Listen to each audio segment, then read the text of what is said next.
கொழும்பில் சொகுசு அடுக்குமாடி குடியிருப்புகளை வாங்க அழகான வீடுகளை கட்டிக்கொள்ள ராயல்டி இன்ஜினியரிங் வெள்ளவத்தை ஐபிசி ரோட்டில் வெள்ளவத்தை ஃபசஸ் லேனில். வணக்கம். மீண்டும் மற்றொரு நிஜாக்க நிகழ்ச்சியினூடாக சந்தித்திருக்கின்றோம்.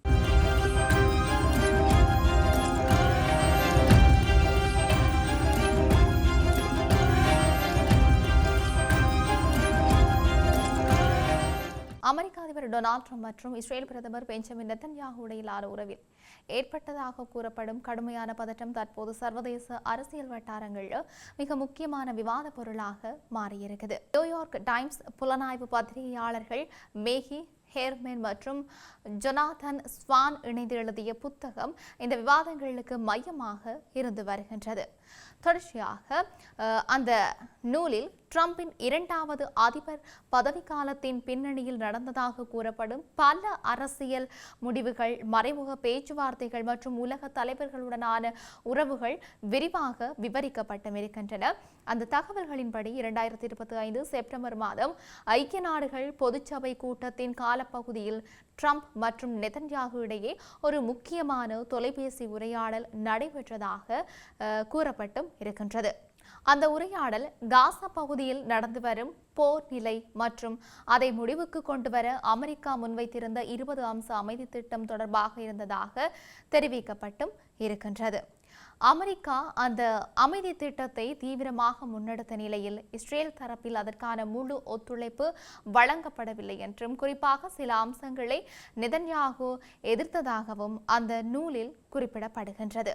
இந்த நிலைமையே இரு தலைவர்களுக்கிடையே கடுமையான கருத்து வேறுபாட்டை உருவாக்கியதாக கூறப்பட்டும் இருக்கின்றது. அந்த தொலைபேசி உரையாடலில் ட்ரம்ப் மிகவும் ஆத்திரத்தோடு நெதன்யாகுவை விமர்சித்ததாகவும், இஸ்ரேலின் சில அரசியல் மற்றும் இராணுவ முடிவுகள் அமெரிக்காவின் பிராந்திய அமைதி முயற்சிகளுக்கு நேரடி தடையாக இருப்பதாகவும் தெரிவித்ததாக நூலில் விவரிக்கப்பட்டும் இருக்கின்றது.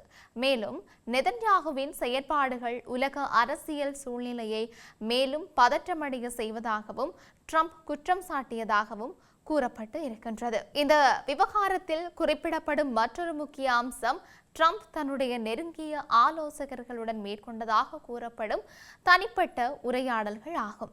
அவற்றில் அவர் நெதன்யாகுவின் முடிவெடுக்கும் திறன் மற்றும் நிர்வாக அணுகுமுறை குறித்து கடுமையான விமர்சனங்களை முன்வைத்ததாகவும், இஸ்ரேலின் தற்போதைய கொள்கை அமெரிக்காவின் நீண்டகால நலன்களுக்கு ஏற்ப இல்லை என்று கருதியதாகவும் தகவல்கள் வெளியாகியும் இருக்கின்றன. இதன் மூலம் இரு தலைவர்களுக்கு இடையேயான நம்பிக்கை உறவு பலவீனமடைந்ததாக அரசியல் ஆய்வாளர்கள் கருதியும் இருக்கின்றார்கள். இந்த மோதலின் பின்னணியில் காசா பகுதியில் நீடித்து வரும் போர் சூழ்நிலை முக்கிய பங்காற்றுவதாக சர்வதேச அரசியல் நிபுணர்கள் கூறியும் இருக்கின்றார்கள்.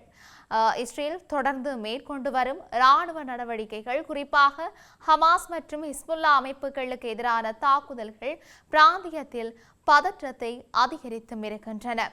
லெபனான் மற்றும் கட்டார் பகுதிகளில் நடந்ததாக கூறப்படும் தாக்குதல்கள் மத்திய கிழக்கில் புதிய அரசியல் நெருக்கடியை உருவாக்கியதாகவும் கூறப்பட்டு இருக்கின்றது. இந்த நடவடிக்கைகள் அமெரிக்காவினுடைய அமைதி முயற்சிகளுக்கு நேரடியாக பாதிப்பை ஏற்படுத்தியதாகவும், அதுவே இரு நாடுகளுக்கிடையேயான கருத்து வேறுபாட்டை அதிகரித்ததாகவும் ஆய்வாளர்கள் மதிப்பிட்டும் இருக்கிறார்கள். அதேபோல ஈரான் தொடர்பான பிராந்திய கொள்கைகளிலும் அமெரிக்கா மற்றும் இஸ்ரேல் இடையே வேறுபட்ட அணுகுமுறைகள் இருப்பதாக கூறப்பட்டும் இருக்கின்றது. அமெரிக்கா சில நேரங்களில் பதற்றத்தை குறைக்கும் முயற்சிகளில் ஈடுபட்டாலும் இஸ்ரேல் தன்னுடைய தேசிய பாதுகாப்பை முன்னிறுத்தி கடுமையான நிலைப்பாட்டை தொடர்ந்ததாக தெரிவிக்கப்பட்டும் இருக்கின்றது. இந்த முரண்பாடுகள் நீண்டகால நம்பிக்கையை பாதித்திருக்கலாம் என்று அரசியல் வட்டாரங்கள் கருதியும் இருக்கின்றன.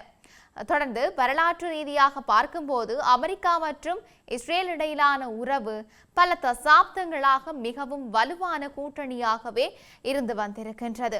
ஆனால் அந்த உறவு எப்போதும் முழுமையாக ஒரே கருத்தில் அமைந்ததல்ல. பல அமெரிக்க அதிபர்கள் மற்றும் இஸ்ரேல் பிரதமர்களுக்கிடையே பல்வேறு காலகட்டங்களில் கருத்து வேறுபாடுகள் ஏற்பட்டும் இருக்கின்றன. இப்படி இருக்க தொடர்ந்து ஆனால் அவை பெரும்பாலும் வெளிப்படையாக தெரியாமல் இருந்தன. தற்போதைய தகவல் வெளிப்பாடுகள் அந்த மறைமுக அரசியல் முரண்பாடுகளை உலகளவில் வெளிச்சத்துக்கு கொண்டு வந்திருக்கிறதாக கூறப்பட்டும் இருக்கிறது. இந்த சூழ்நிலையில் ட்ரம்ப் நெதன்யாகு உறவில் ஏற்பட்டதாக கூறப்படும் பதற்றம் வரும் தனிப்பட்ட மோதலாக மட்டுமல்லாமல் மத்திய கிழக்கு பிராந்திய அரசியல் சமநிலையை மாற்றக்கூடிய ஒரு முக்கிய நிகழ்வாக பார்க்கப்பட்டும் இருக்குது. அமெரிக்காவின் வெளிநாட்டு கொள்கை திசை, இஸ்ரேலின் பாதுகாப்பு அணுகுமுறை மற்றும் பிராந்திய நாடுகளின் அரசியல் நிலை ஆகிய அனைத்தும் இந்த மோதலின் தாக்கத்திற்குள் வரக்கூடும் என்று நிபுணர்கள் எச்சரித்தும் இருக்கிறார்கள். மொத்தத்தில் ஒரு காலத்தில் உலக அரசியலின் மிகவும் வலுவான கூட்டணியாக கருதப்பட்ட அமெரிக்கா இஸ்ரேல் உறவு தற்போது புதிய சவால்கள் மற்றும் சிக்கல்களை எதிர்கொள்வதாக தெரிவித்திருக்கின்றது. இந்த நிலை தொடர்ந்தால் அது எதிர்கால மத்திய கிழக்கு அரசியலிலும் உலக சக்தி சமநிலையிலும் குறிப்பிடத்தக்க மாற்றங்களை ஏற்படுத்தக்கூடும் என்பதே பலரின் மதிப்பீடாகவும் இருக்கின்றது. இவை இப்படி இருக்க புதன்கிழமையன்று வெனிசுலாவில் ஏற்பட்ட 2 சக்தி வாய்ந்த நிலநடுக்கங்கள் நாட்டை அதிர்ச்சியில் ஆழ்த்தியிருக்கின்றன. ஆரம்ப தகவலின்படி குறைந்தது 32 பேர் உயிரிழந்ததோடு சுமார் 700 பேர் காயமடைந்தார்கள். ஆனால் மீட்பு பணிகள் தொடரும் நிலையில் இந்த எண்ணிக்கை மேலும் அதிகரிக்கக்கூடும் என்று சொல்லி அதிகாரிகள் எச்சரித்தும் இருந்தார்கள். நிலநடுக்கத்தின் மையம் தலைநகர் கராகஸ் நகரத்திலிருந்து மேற்கே சுமார் 160 கிலோமீட்டர் தொலைவில் அமைந்திருந்ததாக அமெரிக்க புவியியல் ஆய்வு மையம் தெரிவித்தும் இருந்தது. முதலில் 7.2 ரிக்டர் அளவிலான நிலநடுக்கம் ஏற்பட்டதோடு ஒரு நிமிடத்திற்குள் அதைவிட வலிமையான 7.5 ரிக்டர் அளவிலான இரண்டாவது நிலநடுக்கமும் ஏற்பட்டிருக்கின்றது. இந்த தொடர்ச்சியான அதிர்வுகள் பல பகுதிகளில் கடுமையான சேதத்தை ஏற்படுத்தியும் இருக்குது. நிலநடுக்கம் ஏற்பட்ட நேரத்தில் பெரும்பாலான மக்கள் தங்களுடைய வீடுகளில் இருந்தால் உயிரிழப்பு அதிகரிக்கலாம் என்று சொல்லி அஞ்சப்பட்டும் இருக்கின்றது. பள்ளிகள், மருத்துவமனைகள் மற்றும் அரசு கட்டிடங்களிலும் சேதம் ஏற்பட்டிருக்கிறதாக ஆரம்ப தகவல்கள் தெரிவிக்கின்றன. இடிபாடுகளில் சிக்கியவர்களை மீட்க ராணுவம், காவல்துறை மற்றும் மீட்பு குழுக்கள் இணைந்து தீவிரமாக பணியாற்றியும் வருகின்றன. அமெரிக்க புவியியல் ஆய்வு மையம் தன்னுடைய ஆரம்ப கணிப்பில் இந்த நிலநடுக்கங்களால் ஏற்படும் உயிரிழப்புகள் ஆயிரக்கணக்கை தாண்டக்கூடும் என்றும் சில சூழ்நிலைகளில் 10,000-ஐ விடவும் அதிகமாக இருக்க வாய்ப்பு இருக்கிறதாகவும் எச்சரிக்கை வெளியிடப்பட்டும் இருக்குது. இந்த நிலைமை மிக மோசமாக இருக்கக்கூடும் என்பதை காட்டும் ஆரம்ப மதிப்பீடாக பார்க்கப்பட்டிருக்கிறது. மிகவும் பாதிக்கப்பட்ட பகுதிகளில் ஒன்றாக லாக்வைரா மாகாணம் குறிப்பிடப்பட்டிருக்கிறது. அங்கு ஏற்பட்ட சேதங்கள் மற்றும் உயிரிழப்புகள் ஆரம்ப புள்ளி விவரங்களில் முழுமையாக சேர்க்கப்படவில்லை என்று சொல்லி இடைக்கால அரசு தெரிவிச்சும் இருக்குது. அந்த பகுதிகளில் தகவல் சேகரிப்பு இன்னும் முழுமையாகாத நிலையில் இருப்பதால் உண்மையான பாதிப்பு அளவு இன்னும் தெரியவில்லை. வெனிசுலாவின் இடைக்கால ஜனாதிபதி டெல்சி ரோட்ரிக்ஸ் மீட்பு பணிகள் முழு வேகத்தில் நடைபெற்று வருவதாக தெரிவித்திருக்கின்றார். இடிபாடுகளில் உயிருடன் இருப்பவர்களை காப்பாற்ற அனைத்து முயற்சிகளும் மேற்கொள்ளப்பட்டு வருவதாகவும் சர்வதேச உதவிகளும் நாடப்பட்டிருக்கிறதாகவும் அவர் கூறியும் இருக்கின்றார். பல நாடுகளில் இருந்து மீட்பு குழுக்கள் மற்றும் மருத்துவ உதவிகள் அடுத்த சில மணி நேரங்களில் அல்லது நாட்களில் வர இருக்கிறதாகவும் தகவல்கள் தெரிவித்தும் இருக்கின்றன. தற்போதைய நிலைமையில் மீட்பு பணிகள் தொடரும் நிலையில் இடிபாடுகளுக்குள் இன்னும் பலர் சிக்கியிருக்கலாம் என்று அஞ்சப்படுகின்றது. அடுத்த சில நாட்கள் மிகவும் முக்கியமானவை என்றும் உயிர்காக்கும் நடவடிக்கைகள் வேகமாக நடைபெற வேண்டும் என்றும் நிபுணர்கள் கூறுகிறார்கள்.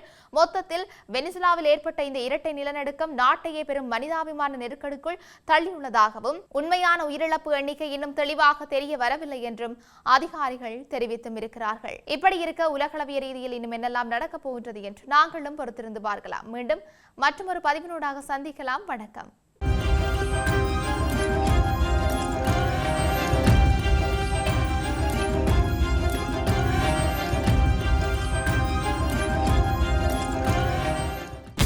கொழும்பில் சொகுசு அடுக்குமாடி குடியிருப்புகளை வாங்க, அழகான வீடுகளை கட்டிக்கொள்ள ராயல்டி இன்ஜினியரிங் வெள்ளவத்தை IBC ரோட்டில், வெள்ளவத்தை ஃபசஸ் லேனில்.